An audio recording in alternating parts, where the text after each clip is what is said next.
आपको याद होगा कि आपने कल से मुख्तलिफ टेलीविजन चैनल्स पर डिफेंस मिनिस्टर को भी सुना होगा, आपने होम मिनिस्टर को भी सुना होगा, जिन्होंने इस बात को माना कि लद्दाख के अंदर सिचुएशन अंडर कंट्रोल है, लेकिन दोनों फौजें जो है वो आमने सामने हैं। और मुख्तलिफ ज़रा से जो खबरें आ रही है वो यही आ रही है कि दोनों तरफैन के बीच, यानी ड्रैगन फोर्सेस चाइना के पीपल्स लिबरेशन आर्मी की तरफ से और इंडियन आर्मी की तरफ से जो जमाव है वो लगातार बढ़ रहा है। डिप्लॉयमेंट जो है वो बढ़ाई जा रही है, एडिशनल ट्रुप्स को जो है वो लगवाया जा रहा है ताकि सिचुएशन जो है वो ज़्यादा ख़राब ना हो और दोनों तरफ से मेंटेन बैलेंस रहे। क्योंकि पीएलए पर यह इल्ज़ाम आयदा है कि गेलवन के साथ साथ पिंगवन वादी के आसपास के इलाकों के अंदर वो आई है और उन्होंने जो एलएसी है, लाइन ऑफ एक्चुअल कंट्रोल है, उसको अबूर किया है। अगरचे इब्तिदाई मरहले में इस बात की तस्दीक नहीं हो पाई और तरदीद की है भारतीय अफवाज की तरफ से और कहा गया कि इस तरीके का कोई भी कदम नहीं है, लेकिन ज़रूर जमावड़ा जो है वो बढ़ रहा है क्योंकि सिचुएशन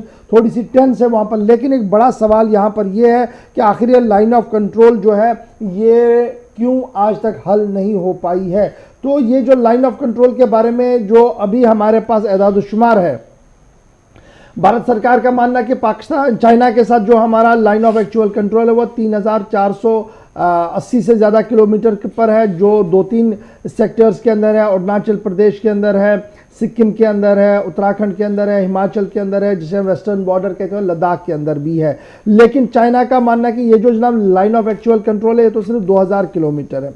अब ये एक्सचेंज, इसमें अब असल ये होता है कि जनाब दोनों फौजियों के बीच में नक्शा खींचा जाता है, उस नक्शे को आर पार किया जाता है, यानी हम अपने तरीके से नक्शा बनाते हैं, चाइना अपने तरीके से नक्शा बनाता है, फिर उसको ऑफिशियली बांटा जाता है, यानी वो हमें देते हैं, हम उन्हें देते हैं। क्या चीन और भारत के बीच में ऐसा कभी हुआ है? 2-3 चीजें मैं आपके सामने रखूंगा और कैप्टन मोरब साहब हमारे साथ ज्वाइन करेंगे। मारूफ तज्ज़िया निगार भी है और ग्राउंड जीरो को जानते हैं। लेकिन जब हम चाइना और इंडिया के मैप्स एक्सचेंज की बात करेंगे तो शायद ही इस तरीके का कोई इंसिडेंट हुआ हो। ऑफिशियली अनऑफिशियली एक बार हुआ है, लेकिन उसको भी बाज़ाब्ता तौर पर रिजेक्ट किया है। सन 2015 में वज़ीर-ए-आज़म नरेंद्र मोदी साहब जब चाइना चले गए थे तो उस वक्त इस चीज़ की कोशिश की गई थी, लेकिन चाइना ने उस मैप को जो है वो रिजेक्ट किया, जिसके बाद तनाव जो है वो और बढ़ा।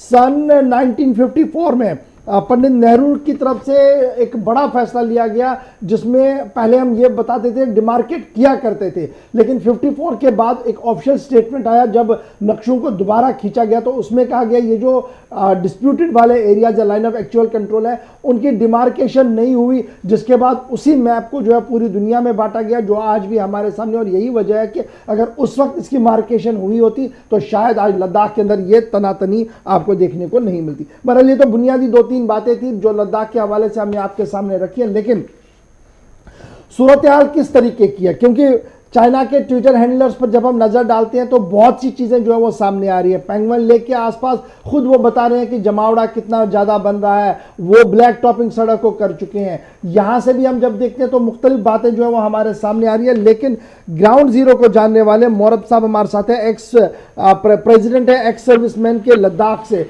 बहुत बहुत शुक्रिया हमारे साथ ज्वाइन करने के लिए। आप फॉर्मर कैप्टन भी है, साबका कैप्टन रहे हैं, अवार्ड याफ्ती हैं। जिस तरीके से लद्दाख की सिचुएशन इस वक्त बनी हुई है, कैसे आप इसको देख रहे हैं? कितनी ज़्यादा अभी ये ख़तरनाक हद तक चली गई है? क्योंकि मैं जब चाइना के ऑफिशियल ट्विटर हैंडलर्स को देख रहा हूँ तो बड़ी चीज़ें वहाँ से जो है वो बता रहे हैं कि देखिए ये हमारा एरिया है, ऐसे ऐसे, और वो बहुत ऐसी बातें भी सामने कर रहे हैं जिसका शायद ज़मीन पर कोई इतलाक़ी नहीं है, जो ज़मीन पर नाफिज भी नहीं हो सकती है। तो किस तरीके की सूरत हाल को अभी आप देख रहे हैं?